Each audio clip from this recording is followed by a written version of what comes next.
안녕하세요. 투자 쉽게 하자 김PB입니다. 자, 오늘은 대공황 시나리오 이렇게 대응하라 대공황 영상 2부 편을 좀 말씀드리려고 합니다. 제가 지난 한 3주 전쯤에 지수 89% 폭락 미국 대공황 사태라는 이제 썸네일로 영상을 하나 올려드렸는데 실제 1929년 미국 대공황 당시에 어떤 일들이 있었는지 실질적으로 얼마나 경제가 어려웠는지 이런 것들을 스터디해보는 시간을 좀 가져봤어요. 그래서 요 이제 영상에서 말씀드렸던 게 2부 영상에서는 그렇다면 이런 대공황이 오늘날 다시 터졌을 때 우리가 어떻게 대응해야 될까? 요 부분을 제가 좀 말씀드려 보겠다 이렇게 이제 말씀드린 적이 있는데 3주 만에 이 영상을 제작하게 됐습니다. 그래서 만약 대공황이 발생한다면 우리가 그런 위기를 어떻게 기회로 만들 수 있을지, 그리고 대공황 때는 무슨 일이 발생할지 이런 것들을 한번 대화를 나눠보는 시간을 갖도록 하겠고요. 일단 대공황의 정의부터 우리가 좀 내려봐야 될 것 같아요. 대공황은 간단합니다. 주가가 폭락하고 실업률이 폭등하고 경제가 붕괴되는 건데 좀 구체적인 수치를 좀 한번 우리가 잡아봐야 될 것 같아요. 주가가 일반적인 경착륙에 비해서 과도하게 폭락. 최근 경착륙이 이제 글로벌 금융위기랑 닷컴 버블 때가 있었는데 각각 지수가 반토막 이상이 났습니다. 그리고 개별 종목들이 막 아마존이 95%씩 빠지고 이랬던 게 이제 닷컴 버블 때고, 또 이제 주가가 막 8, 90%씩 폭락하는 게 이제 경제 위기나 이 주가 폭락의 이제 전형적인 경착륙 사태인데, 그런 경착륙보다 더더욱 과도하게 폭락하는 거. 그리고 실업률이 10%에서 20% 이상 유례가 없었을 정도로 크게 폭등하는 거. 그 다음에 100년에 한 번 오는 정도의 큰 위기의 사이즈가 이제 우리한테 오는 거, 이런 걸 대공황이라고 정의를 해야 될 것 같아요. 그리고 실업률이나 그 다음에 극단적 선택을 하는 비율, 기업이나 개인들의 파산율이나 부도율, 이런 것들이 말도 안 될 정도의 수준으로 수직 상승하는 시기를 대공황이라고 좀 우리가 이제 언급을 해야 될 것 같습니다. 그럼 우리가 이런 시장에 왔을 때 정말 살아남을 수나 있을까, 이런 생각이 들기는 하는데, 결론적으로는 이런 시장이 오히려 부자가 된 사람이 많아요. 그래서 지금부터는 이제 위기를 이용해서 재벌이 된 사람들을 말씀드려 볼 거고, 그 이후에는 대공황 당시 어떤 일이 터졌고 그 일이 이제 앞으로 어떻게 우리한테 벌어질 수 있을지, 이런 거를 시나리오를 한번 좀 짜보도록 하겠습니다. 일단 첫 번째로 케네디 가문이 있습니다. 케네디 가문 같은 경우에는 1929년 대공황에 큰 부를 쌓은 이 전형적인 가문인데, 케네디 대통령이 나온 가문이기도 해요. 그래서 조지프 케네디라는 사람은 이제 대공황 터지기 전에 한 반년 전쯤부터 미리 현금화를 해서 이제 주식시장에서 현금을 확보를 해놨고, 그것들을 현금을 확보해놨다가 위기를 감지하고서 현금화를 미리 준비한 거예요. 그 다음에 현금화를 미리 했다가 어떻게 해요? 주식시장이 붕괴되고 나서 굉장히 저렴한 가격에 박앤세일로 부동산과 주식 같은 것들을 매입해서 큰 수익을 냈다. 그래서 주식과 부동산 투자로 큰 부를 축적한 케네디는 미국에서 가장 부유한 가문 중에 하나가 됐고, 그의 자녀 중에 한 명인 존 F 케네디가 후에 대통령이 됐다. 그러니까 자녀마저 대통령을 만들 수 있을 만한 부를 대공황이라는 이슈 한 번에 이제 자산을 뻥튀기 시켜가지고 만들어냈다라는 거죠. 어마어마하게 대단합니다. 그리고 존 템플턴이 있는데, 템플턴 같은 경우에는 아마 투자를 좋아하시는 분들 한 번쯤은 들어보셨을 건데, 이분 같은 경우도 2차 세계대전이 발발했을 때 미리 2차 세계대전 때 폭락한 주식을 1달러 이하로 거래되던 주식을 골라서 104개 정도를 매수를 했다. 그리고 시장이 공포에 빠져서 주가가 과도하게 저평가됐다고 판단했을 때 매수를 했다. 그래서 전쟁 끝나고 경제가 회복되니까 어떻게 돼요? 주식이 엄청나게 많이 상승을 했고 막대한 이익을 얻었다. 그래서 템플턴은 이후에 세계적인 투자자이자 템플턴 글로벌 펀드의 창립자가 되었으며, 그의 전략은 공포 속에서 투자하라는 원칙의 사례로 남아있다. 그리고 대표적으로 워렌 버핏이 있죠. 워렌 버핏 이제 최근 사례인데, 2008년 글로벌 금융위기에 주가가 크게 급락했을 때 막 금융기관들도 부도되고 막 리먼 브라더스 파산되고 막 베어스턴스 파산되고 이랬을 때 미국 경제가 얼마 뒤에 회복될 거라는 거를 확신하면서 저평가된 주식들을 사고, 그렇게 해서 큰 부를 쌓았습니다. 그래서 워렌 버핏의 부가 또 크게 불어나는 이런 시기가 됐는데, 참고로 재미있는 사실 중에 하나는 지금 워렌 버핏의 현금 동향을 보게 되면은 굉장히 놀라운 사실이 있어요. 워렌 버핏이 지금 현금만 거의 400조 원을 확보를 했는데, 400조 원이면 우리나라 1년 예산이 조금 안 되는 수준일 정도로 말도 안 되게 큰 돈이거든요. 근데 이례적으로 말도 안 되는 수준의 현금을 이렇게 미친 듯이 쌓아 올리고 있어요. 근데 이렇게나 현금을 많이 쌓아 올렸었던 때가 몇 번이 있었는데, 가장 대표적인 게 닷컴 버블입니다. 현금 보유 거의 안 하다가 닷컴 버블 터지기 한 몇 년 전부터 현금을 대량으로 확보하다가 닷컴 버블 터지고 나서 이제 주식들이 많이 떨어지니까 싼 값의 주식을 매입해서 큰 부를 쌓고, 이제 이런 상황을 몇 번 반복을 했었는데, 이렇게나 워렌 버핏이 극단적으로 현금화를 하는 거는 사실은 워렌 버핏이 지금 90세가 넘었어요. 90세가 넘은 워렌 버핏한테도 한두 번 정도밖에 없는 수준이거든요. 그래서 현금화를 굉장히 많이 하고 있다. 실제로 글로벌 금융위기 때 부를 떼돈을 번 사람이 지금 현금화를 미친 듯이 하고 있다라는 말씀을 좀 드리고 싶고, 그다음에 마이클 버리 유명하죠. 영화 빅쇼트의 실존 인물인데, 마이클 버리 같은 같은 경우는 저평가된 주식을 산 게 아니라 저평가될 때까지 미친 듯이 폭락하는 시장에서 공매도를 쳐서 수익을 냈습니다. 그래서 사실은 마이클 버리가 빅쇼트 때문에 유명한데 그 빅쇼트 사태 당시에 글로벌 금융위기 당시에 사실은 마이클 버리보다 돈을 더 많이 번 사람이 있어요. 존 폴슨이라는 사람이 있는데 이분도 그 빅쇼트라는 영화에 출연을 하는 걸로 알아요. 그러니까 이제 가상 인물로. 근데 존 폴슨 같은 경우는 2008년에만 20조 원 이상의 수익을 거뒀습니다. 20조 원의 수익이면 여러분들 우리나라 대기업들이 1년 영업이익을 내는 것도 20조 원이면 쉽지 않은 수준이에요. 그러니까 헤지펀드 역사상으로 큰 수익 중에 하나의 어떤 사례로 꼽힐 정도로 돈을 많이 벌었습니다. 이렇게 공매도로 투자해서 돈 번 사람들이 있고요. 기업가들 중에서도 이런 사람이 있어요. 카를로스 슬림이라고 아는 분들은 아는 분인데 멕시코의 재벌입니다. 멕시코의 이제 이건희 회장, 이재용 회장 뭐 이런 사람이라고 보면 돼요. 그래서 멕시코 페소 위기가 발생했을 때 멕시코 경제가 완전히 박살이 났습니다. 그때 어떻게 했냐? 오히려 카를로스 슬림은 이 위기를 기회로 보고 저평가된 멕시코 기업들을 인수를 했고 통신, 은행, 광산업 등의 필수적인 산업에 집중 투자했다. 그 이후에 어떻게 됐냐? 경제가 회복되고 나서 카를로스 슬림의 자산 가치가 매우 급격히 상승했고 세계 최고 부자 중에 한 명으로 자리를 잡게 됐다. 특히 카를로스 슬림은 멕시코 내에서 멕시코 통신 산업의 어떤 재벌로 굉장히 잘 알려져 있습니다. 그래서 이제 기사 자료를 보게 되면은 멕시코 통신 재벌 빌 게이츠 제치고 세계 최고 부자 등급. 2010년 당시에는 카를로스 슬림이 전 세계에서 제일 부자이기도 했어요. 지금도 아마 탑 30위 안에 들어가는 걸로 알고 있거든요. 그러니까 세계적인 재벌, 그러니까 사실 탑 30위 안에 들어가면은 네가 1등이냐 내가 1등이냐는 크게 안 중요한 것 같아요. 그렇죠? 그러니까 어마어마한 거액의 자산을 뭐 내가 세계 1등이다, 네가 세계 1등이다 이거 의미가 없어요. 내 회사의 주가가 어떻게 움직이고 내 자산이 어떻게 움직이냐에 따라서 약간의 변동이 있을 뿐이지 한 전 세계 탑 100위 안에 들면 그때부터 순위는 의미가 없는 것 같거든요. 근데 아무튼 굉장히 큰 위치에 올랐고 멕시코에서는 거의 압도적인 재벌입니다. 이렇게 압도적인 재벌이 될 수 있었던 데는 이제 우리나라 97년 IMF 사태처럼 이제 어떤 멕시코에 그런 사태가 터졌을 때 저가의 주식을 매집하고 자산을 매집해서 큰 부자가 됐고 우리나라에도 비슷한 사례가 있어요. 우리나라에 이분은 제가 많이 말씀드렸던 분인데 IMF 사태 터졌을 때 이제 에셋 플러스 자산운용이라는 회사를 설립한 강방천 회장이라는 분이 있는데 이분은 97년 IMF 외환위기 당시에 증권주 투자하고 한진그룹 투자하고 이렇게 이제 몇 번의 투자로 1억 원을 1년 10개월 만에 막 뭐 10년 20년 걸린 것도 아니에요. 1년 10개월 만에 156억 원으로 불리게 됩니다. 만약에 대공황이라는 게 터진다고 한다면 대공황 때 실업률이 25%였거든요. IMF 때는 7% 정도였고 IMF 때는 이제 시장이 이제 한 뭐 대공황 때보다는 적은 폭으로 하락했어요. 75% 정도 하락했거든요. 그 IMF 때. 근데 75% 폭락하고 회복하는 장에서 이제 강방천 회장이 이렇게 떼돈을 벌었는데 그럼 대공황이 온다라고 하면 1억을 156억이 아니라 200억, 300억으로도 불릴 수 있지 않을까 뭐 이런 생각을 좀 해보게 되네요. 근데 사실은 제가 한국 쪽 사례를 많이 찾아보려고 했는데 강방천 회장 이외에는 위기를 이용해서 큰 부자가 된 사람이 그렇게 많지는 않아요. 뭐 이제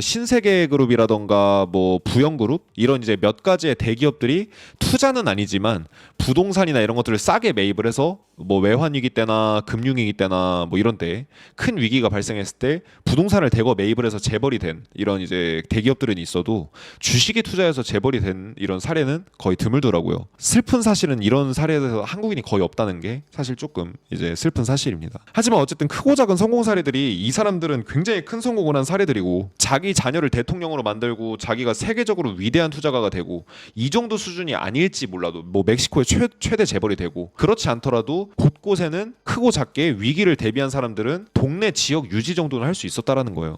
그래서 우리나라 굴지의 대기업이나 금융그룹들 또한 위기를 기회로 삼았다. 미래에셋이나 뭐 이런 다양한 이런 회사들도 이런 금융위기 때나 경제위기 때 굉장히 큰 성장을 한 계기들이 이런 위기를 이용해서라 이렇게 말씀을 좀 드릴게요. 그래서 진짜 큰 기회는 세상이 뒤집히고 세상이 뭔가 크게 바뀔 때 이럴 때 찾아온다라고 저는 생각이 좀 들더라고요. 그래서 위기라는 거는 준비되지 않은 사람한테는 위기일지 몰라도 준비된 사람들한테는 오히려 이런 게 기회가 될 수 있다라는 어떤 인사이트를 주는 것 같아요. 그래서 우리가 좀 결론적으로 살펴보면 지난 이제 수십 번의 위기의 사례를 돌아봤을 때 큰 기회를 잡으려면 결국 준비가 되어 있어야 됩니다. 근데 그 준비가 뭐냐? 현금이랑 현금으로 바꿀 수 있는 언제든지 바꿀 수 있는 자산 이런 것들이 이제 그런 기회를 잡을 수 있는 재료가 돼요. 왜 그러냐?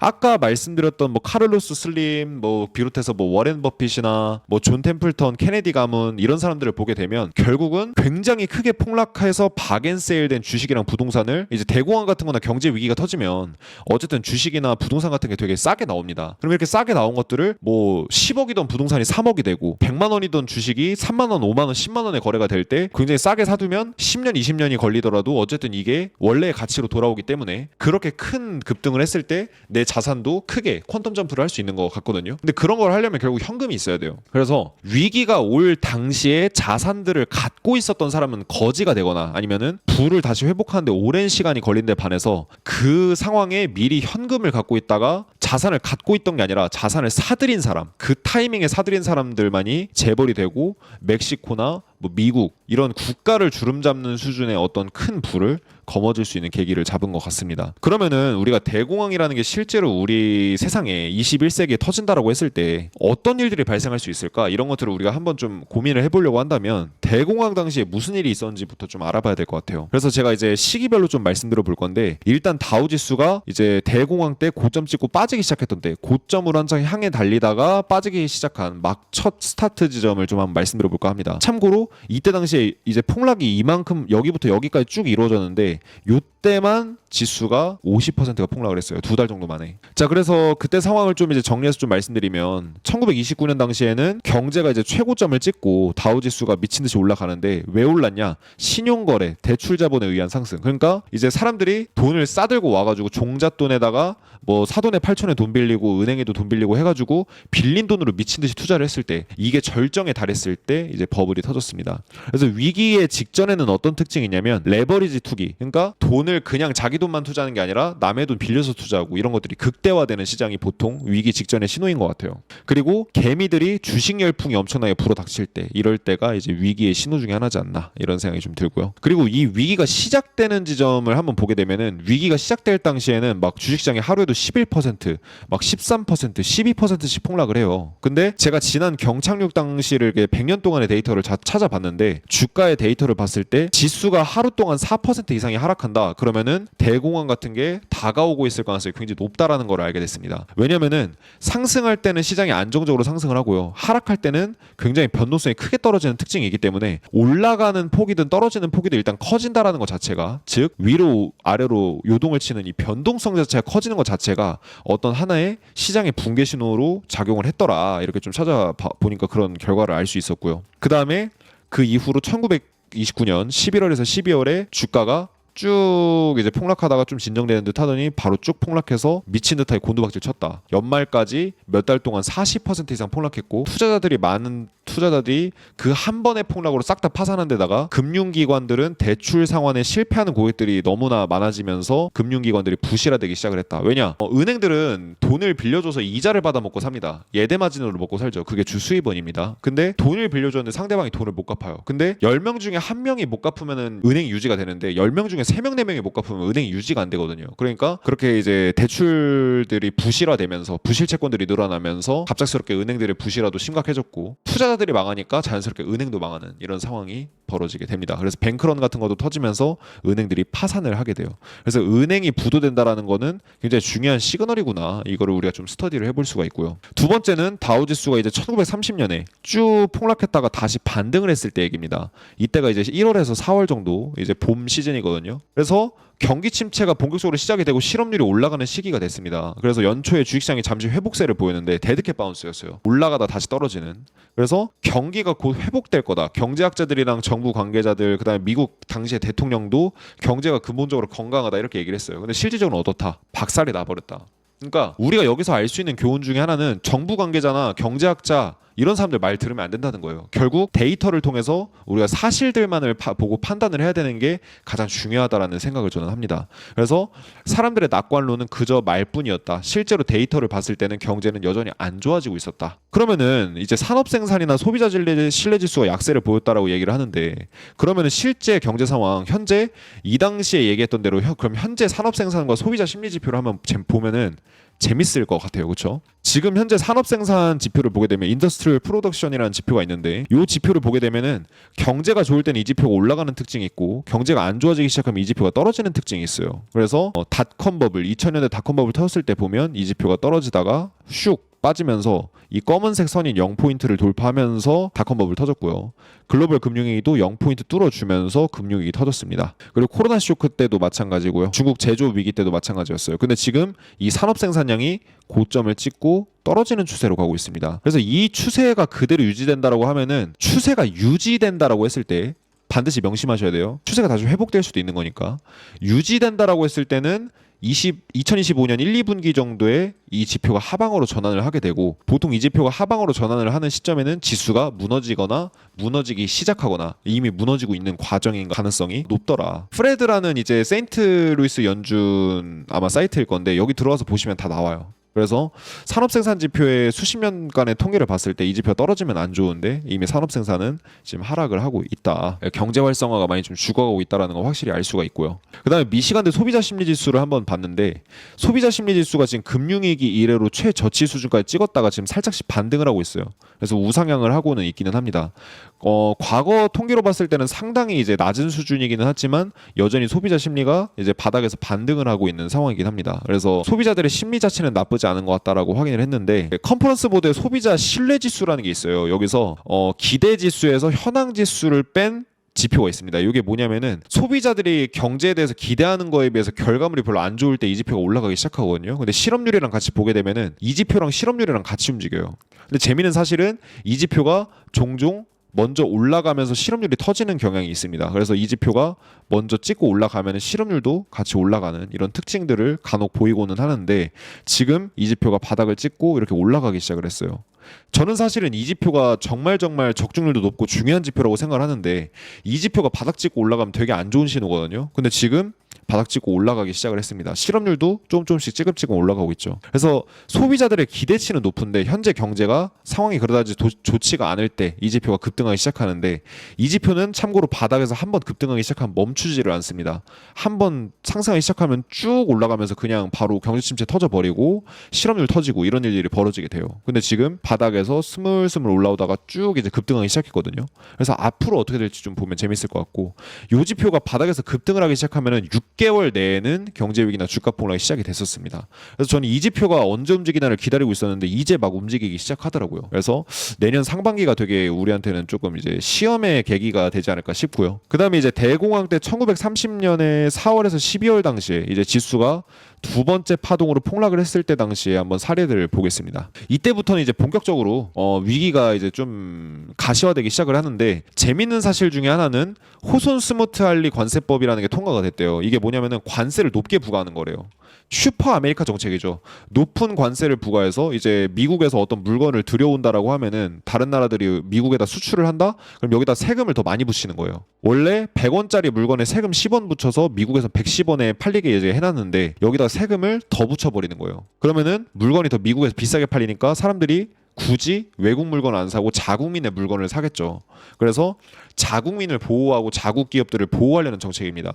근데 이거 들어보니까 사실은 이거 트럼프가 딱 지금 그런 정책을 하려고 해요. 그렇죠? 그래서 트럼프가 당선되자마자 강달러가 됐잖아요. 달러가 상승했던 게 이제 달러가 상승했던 원인이, 앞으로 미국에서는 당연히 트럼프가 당선되면은 관세를 높게 부과하게 될 거고, 관세를 높게 부과하는 정책들을 하게 되면은 자연스럽게 달러가 강세로 갈 수밖에 없다. 이래가지고 달러가 올라갔는데, 실제로 미국 대공황 때도 똑같은 일이 있었다라는 거예요. 마치 뭔가 평행이론처럼. 그래서 그 당시에 결국 관세가 높게 이제 부과되다 보니까 미국 자체 수출도 40% 감소를 했고 실업률 상승에 어마어마하게 기여를 했다. 왜 그러냐? 미국도 관세를 높이니까 야 니네도 관세 올려? 그럼 나도 올려. 이래가지고 다른 국가들도 동시에 보호복 관세로 관세를 높였고, 결국 무역들이 감소하기 시작하면서 원래 무역이 자유롭게 활성화되다가 이 무역들이 점점 단절이 된 거예요. 그래서 수출이 40%나 급감을 하면서 미국의 경제에 큰 타격을 입었다. 이런 일이 이제 발생을 했었다. 그러면서 얼마 지나지 않아서 2차 세계대전 터지죠. 근데 실제로 보게 되면은 제가 이거 데이터를 이제 2번 정도 보여드렸는데, 트럼프의 관세 정책을 현재 이제 지금 주장하는 대로 실현을 하게 되면 평균 관세가 20%대 도달을 하게 되는데,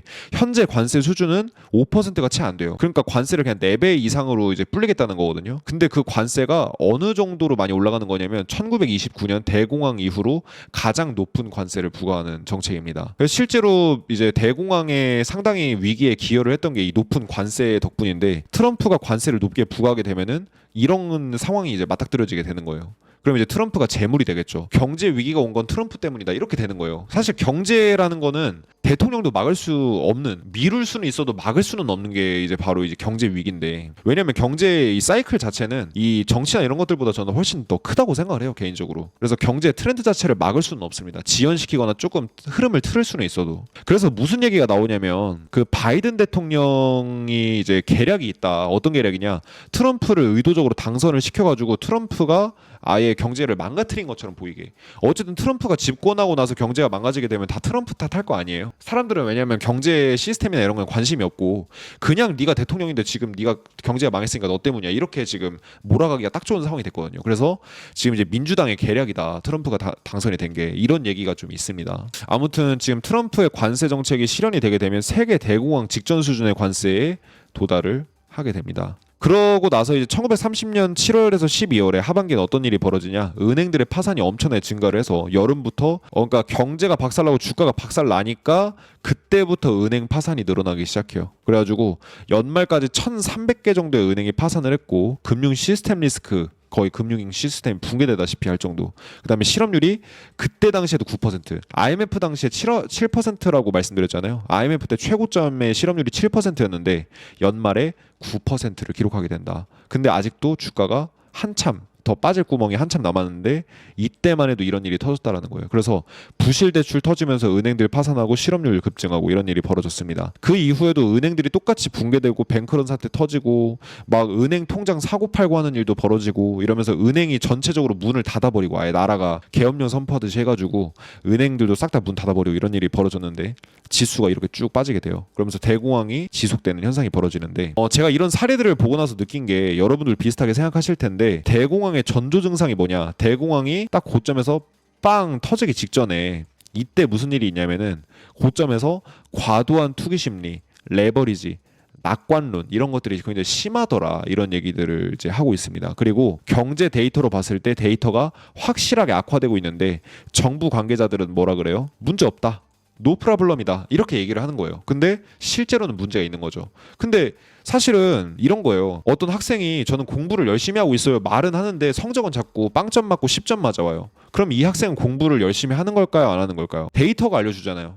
이 학생이 공부를 열심히 안 하고 있다는 게 성적에서 드러나지 않습니까? 그런 것처럼 경제의 성적을 알 수 있는 건 데이터예요. 많은 사람들은 GDP나 실업률만을 보지만 그거는 이제 대중적으로 이제 사람들이 확인하기에는 좋은 데이터일지는 몰라도 실제로 경제 위기를 예측해주거나 경제가 어떤 상황인지 명확하게 보여주는 데이터는 아닙니다.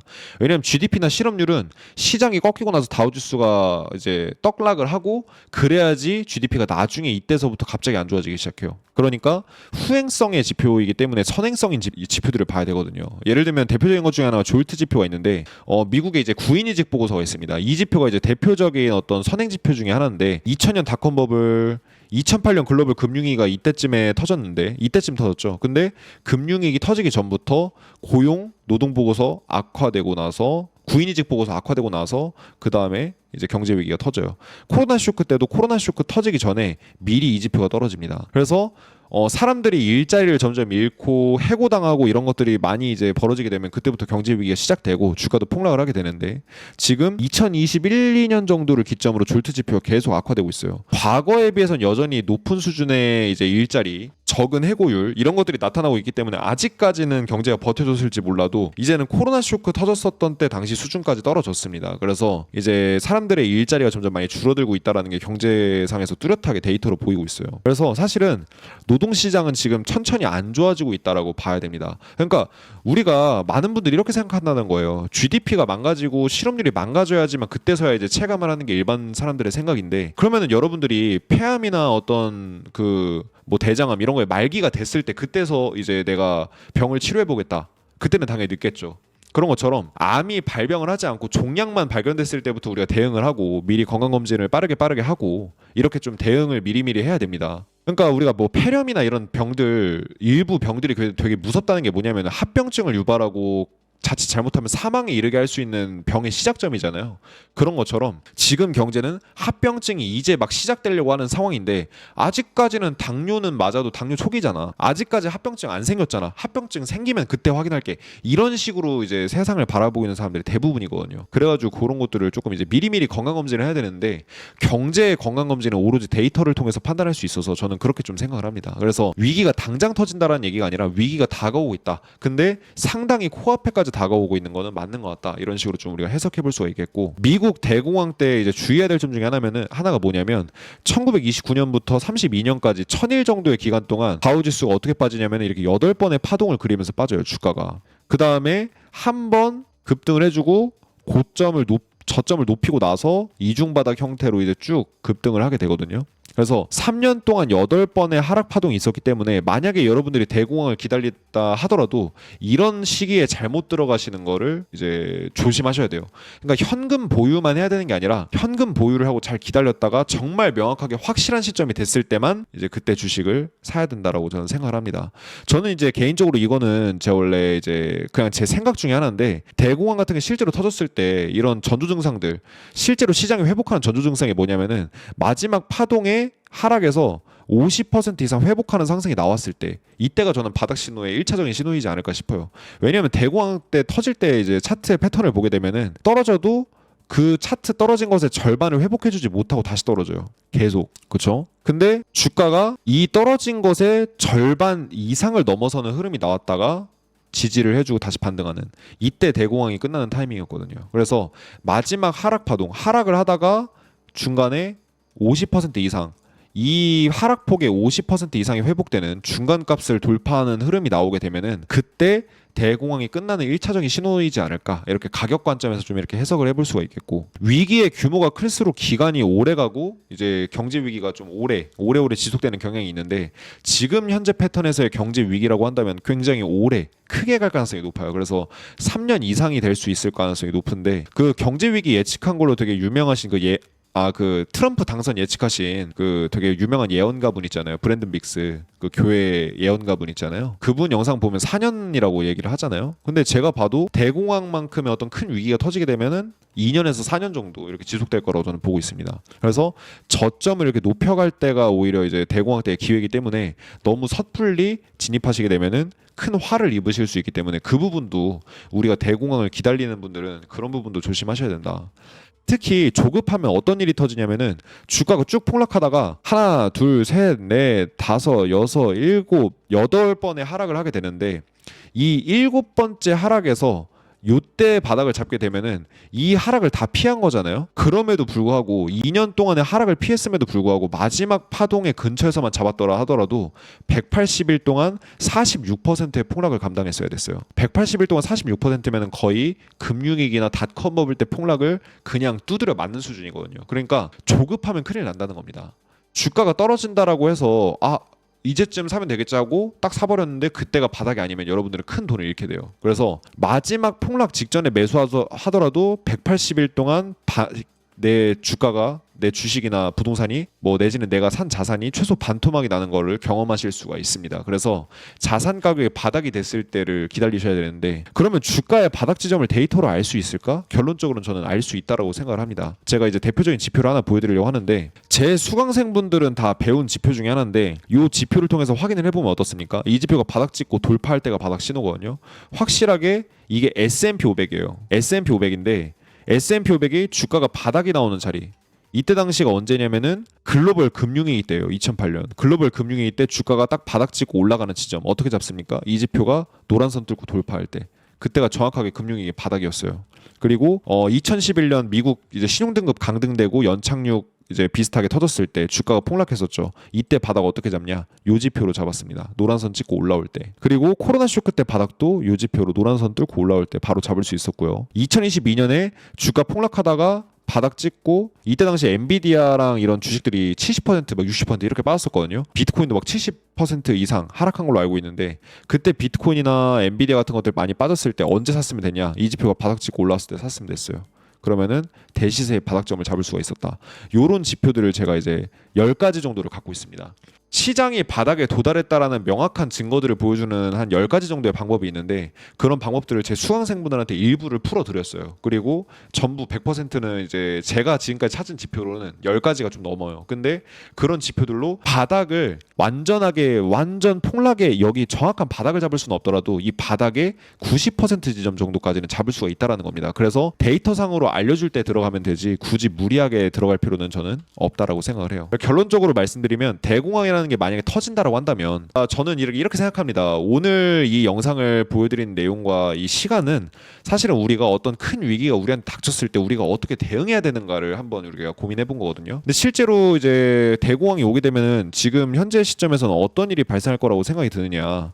첫 번째로 중국 부동산 위기, 경제 위기, 뭐 제조업 위기 이런 것들이 타이틀이 될 가능성이 높아요. 왜 그러냐면은 중국 경제가 현재 일본의 잃어버린 30년 직전보다도 부동산이 훨씬 버블이었습니다. 평균 연봉의 50년치 정도가 대도시 아파트 가격이었어요. 그러니까 일반 사람들이 50년 정도의 연봉을 모아야지 대도시 아파트 상하이 같은 데 한 채를 살 수가 있었는데 너무나 버블이었죠. 근데 10채 중에 2채가 빈집이었어요. 그러니까 대도시의 대부분이 다 상당수가 빈집이었는데 그러면은 빈집을 왜 그렇게 몇십억 준 되는 돈을 주고 사느냐? 투기 때문에 그래요. 투기. 근데 이제 중국 경제 시스템 자체가 부동산 의존도가 굉장히 높다. 이거 제가 이제 데이터로 과거에 많이 말씀을 드렸었는데 왜 그러냐면은 지방 정부의 주 세금 수입원 중에 하나가 이제 이 부동산에서 오는 그 부동산 매각 자금 뭐 이런 것들이더라고요. 그리고 이제 중국의 부동산 투자 규모, 부동산 시장 규모가 고점 기준으로 8경 원 정도 됐었어요. 그래서 이게 경 단위로 지금 굉장히 무너지고 있잖아요. 부동산 시장이 많이 무너졌는데 1경, 2경씩 날아가고 있는 겁니다. 경 단위의 돈 상상이 되십니까, 여러분들? 우리나라 1년 예산이 제가 알기로는 600조 원 정도 되는 걸로 알고 있는데 우리나라 예산의 몇십 배가 그냥 막 순식간에 실시간으로 증발을 하고 있는 거예요. 왜 그러냐? 중국의 모든 투자자들은 전부 다 부동산에 투자를 했기 때문에 주식 투자하는 사람이 거의 없어요. 그래서 저는 이번에 중국 부동산이 무너지게 되면 한 번 무너진 자산에는 두 번은 투자 안 하는 특성이 있기 때문에 그래서 제가 봤을 때는 그 다음으로는 주식으로 몰리지 않을까. 중국인들의 부가. 그래서 중국 주식 시장이 다른 주식 시장에 비해서 훨씬 뭔가 저평가된 주식들이 많거든요. 그래서 중국 주식 쪽으로 이제 많이 부동산에 들어갔던 부가 주식으로 이제 몰려들지 않을까라는 생각을 하기 때문에 중국 주식에 대해서 좀 저는 계속해서 유의 깊게 보고 있을 거고 이제 워렌 버핏의 파트너인 고 찰리 먼거 회장 같은 경우도 이 부분을 되게 주의 깊게 보고 중국의 주식을 굉장히 많이 주목을 했었죠, 생전에. 그리고 나서 이제 은행 부도 이런 사건들이 발생을 할 수가 있는데 왜 그러냐면 이제 아까 보여드렸던 대공황의 사례처럼 대출자들이 파산을 하게 되면 자연스럽게 은행 파산 리스크도 높아져요.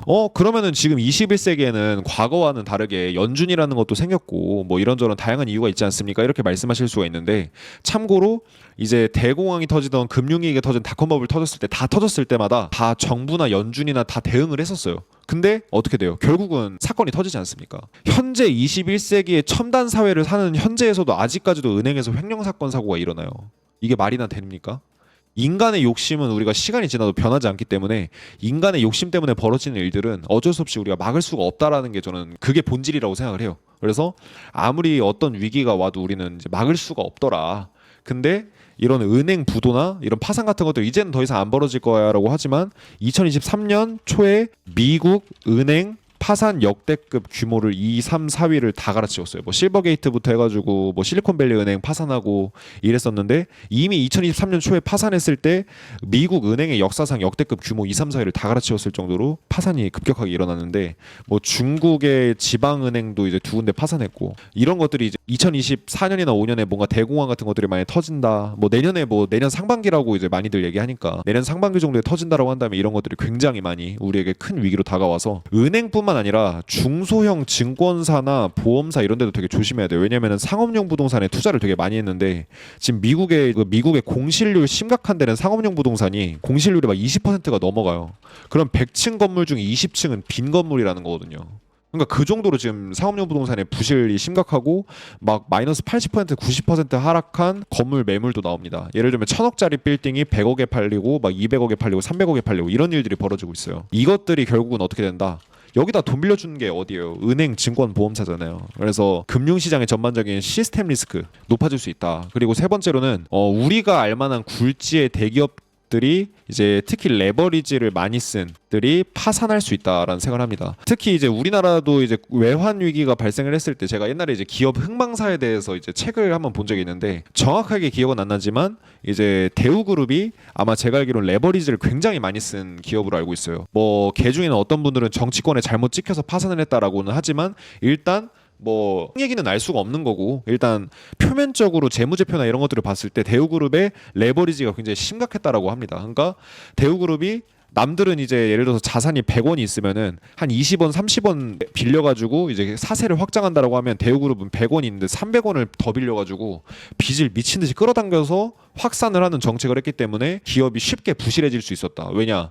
주가가 폭락하고 경제가 붕괴되고 매출이 줄어들고 하다 보면 가장 먼저 타격을 입는 거는 레버리지를 많이 쓴 기업이나 개인들이거든요. 그래가지고 이제 레버리지를 많이 쓴 기업들이나 대기업들, 굴지의 기업들이 파산을 하고 상장 폐지되는 기업들도 많이 이제 나올 수 있을 것 같다라는 생각을 합니다. 혹시 여러분들은 대공황이 만약에 터지게 되면 또 어떤 일들이 벌어질지 한번 이제 상상해 보셨나요? 만약에 상상해 보신 게 있으시다라고 한다면 댓글로 저처럼 이렇게 저는 지금 뭔가 적어두고 얘기하는 게 아니라 그냥 지금 제가 생각이 드는 이제 직관적으로 지난 경제 위기 때 공통적으로 발생했던 얘기들을 쭉 말씀드리고 있는 겁니다. 그리고 실업률도 많이 터지겠죠, 당연히. 실업률 같은 경우에는 대공황이 터지게 되면 대공황 당시에 이제 25%였으니까 뭐 최소 10% 이상은 이제 넘어설 것 같고 그렇게 되면은 경제 이제 침체는 내 이웃이 직장을 잃는 것이라고 하지만 경제 위기 뭐 예를 들어 뭐 대공황 이런 것들은 내가 직장을 잃는 게 바로 경제 위기다 뭐 경착륙이다 이런 얘기들을 하거든요. 그래서 실업률도 많이 폭등을 할 거고 기업 부도율 뭐 개인 파산율 이런 것들도 굉장히 많이 늘 거다. 지금 우리나라부터 자영업자 굉장히 많이 무너지고 있죠. 중산층 무너지고 있습니다. 지금 위기를 체감하지 못하는 사람들은 투자자밖에 없어요. 미국의 주도주에 투자하는 사람들 이런 사람들은 위기를 체감을 못해요. 왜냐? 오늘 내 엔비디아 주식 올라갔잖아요. 그래서 돈을 많이 벌었잖아요. 그러니까 투자자들은 체감을 못하는데 그 사람들 제외하고 투자를 못했던 사람들 오늘 하루 벌어먹기 살기 급급한 이런 분들 같은 경우는 당연히 큰 위기를 더 체감할 수밖에 없는데 자영업자분들이 특히 이 부분에 대해서 굉장히 많이 체감을 하고 있습니다. 뭐 실시간 채팅이나 댓글로도 제가 많이 봤거든요. 아 자영업 지금 굉장히 힘들다. 특히 우리나라가 굉장히 위험합니다. 실제 영국 파이낸셜 타임즈에서 나온 데이터를 옛날에 본 적이 있는데 이제 경제 전문가들이 가장 많이 꼽는 것 중에 하나가 매크로 전문가들이 매크로가 이제 매크로 이코노믹스 거시경제 얘기하는 건데 거시경제 전문가들이 가장 이제 위험한 국가로 꼽는 게 한국이에요. 왜냐? 가계부채 문제 때문에. 근데 가계부채 문제는 이미 오래전부터 얘기 나왔었잖아라고 하시는데 사실은 가계부채 문제도 이제 뭐 2010년 중반대 그때부터 이제 가계부채는 문제가 됐었어요. 근데 문제가 안 터졌다라고 해서 그 문제가 끝난 거는 아니잖아요, 사실은. 근데 가계부채가 전 세계에서 우리나라가 거의 독보적으로 1위인 수준, 전세 자금까지 합하면 이제 뭐 거국적으로 1인 수준이라고 이렇게 얘기를 하는데 이런 것들이 이제 한국이 레버리지 그러니까 레버리지를 많이 쓴 기업이 망하는 것처럼 예를 들어서 뭐 투자를 하던 사람들이 어떤 사람들이 제일 망하냐 1,000만 원을 똑같이 갖고 있다고 했을 때 자신의 돈으로만 투자를 한 사람들은 이제 자기 원금만 잃고 말겠죠. 근데 1,000만 원에 남의 돈까지 1,000만 원 얹어 쓴 사람들은 2,000만 원어치의 실수를 하는 거기 때문에 주가가 똑같이 폭락을 해도 더 크게 손해를 보게 됩니다. 그렇죠? 근데 여기다가 더 알파로 쓴 사람들은 어떨까요? 크게 이제 경제적으로 어려워지게 되겠죠. 그런 것처럼 개인 투자자뿐만 아니라 기업도 마찬가지고 기업도 레버리지 많이 쓴 기업이 위험하고 특히 이제 더 위험한 건 국가도 위험하다. 국가도 부채가 많은 국가들이 위험하다. 근데 이제 우리나라가 전 세계에서 가장 부채가 많은 국가 중에 하나이지 않습니까? 그래서 또 위험할 수 있다. 이렇게 경제 전문가들이 많이 얘기를 하고 있는 것 같아요. 전반적으로 이런 시장이 좀 벌어질 것 같은데 이런 상황 속에서도 준비된 사람들한테는 이게 굉장히 큰 기회로 우리에게 다가올 수 있다라는 사실을 우리가 꼭 유념해야 될 거고요. 우리가 지난 이제 경제 위기를 통해서 떼부자가 돼가지고 결국 자기 자손을 대통령을 만들고 전 세계에서 가장 이제 그러니까 자기가 전 세계에서 가장 부자가 되고 멕시코의 어떤 한 기업가가 멕시코의 위기를 이용해서 큰 부를 쌓고 그다음에 강방천 회장이 1억을 156억으로 만드는데 1년밖에 안 걸리고 1년 10개월밖에 안 걸리고 이런 것들을 결국은 집안이 아니라 가문 자체를 일으킬 정도의 부를 쌓을 수 있는 기회는 세상이 작게 뒤집히는 연착륙 같은 기회가 아니라 세상이 크게 뒤집히는 경착륙 같은 기회에서 벌어질 거라고 저는 봅니다. 그래서 여러분들이 집안이 아니라 가문을 일으킬 주인공이 되시길 바라는 마음에서 이 영상을 만들어 봤고요. 여러분들한테 공포를 조장하거나 이러려는 게 아니라 공포 조장보다는 여러분들이 이런 것들에 대해서 유념하고 이런 기회가 우리에게 올 수도 있겠구나 이렇게 생각해 주시는 것만으로도 저는 이 영상을 만든 보람이 있다라고 생각을 합니다. 그래서 앞으로 경제 위기가 터질까? 안 터질까? 내지는 경제 위기가 터지면 어떤 일들이 벌어질까? 이런 것들을 댓글로 같이 소통해 보면 재밌을 것 같습니다. 잘 들어주셨다라고 한다면 저희 경제왕 김PB 채널 구독 한 번씩 눌러주시면 감사하겠습니다. 그리고 실시간 채팅 상단, 유튜브 게시글 하단, 유튜브 프로필 링크, 유튜브 게시글 본문 이런 데 보시면은 제 바르미찌바 입문과정이라는 강의를 수강하실 수가 있는 링크가 있는데 수강료가 100% 전액 환급되는 강의예요. 돈 한 푼도 실질적으로 안 받습니다. 근데 여러분들한테 경제 공부랑 투자 공부는 확실하게 시켜드릴 거예요. 어떤 강의냐? 시즌 1, 2, 3 강의를 통합으로 묶어드려서 11월 안에만 이제 제공해드리는 강의인데 100% 공짜예요. 경제 분석 어떻게 하는지, 그 다음에 아까 보여드렸던 그 지수의 바닥을 잡는 지표가 뭔지 이런 것들을 이제 알려드리고 경제 분석을 할 수 있는 방법, 경제 위기 언제 오는지 이런 것들을 예측할 수 있는 방법, 그 다음에 차트 강의. 1년 동안 113배 수익 낸 사람, 200만 원 2,400원 만든 사람, 부업으로 18개월 동안 2,000배 수익 낸 사람, 이런 월가 전설들의 차트 매매 노하우를 배울 수 있는 방법, 마지막으로 성우 투자 마인드셋까지. 그래서 이런 위기가 오든 안 오든 여러분들이 투자 시장에서 돈을 지속적으로 벌어가실 수 있는 이런 방법들을 강의로 말씀드릴 텐데 무료니까 여러분들 참여해 보시면 도움 많이 되실 거예요. 혹시나 이거 참여하시는 게 조금 번거롭다라고 하시면은 1577-0471 저희 회사 이제 전화로 입문 이렇게 문자 남겨주시면 저희가 또 따로 연락드려서 이제 도와드릴 수 있거든요. 그래서 이렇게 남겨주시면 될 것 같습니다.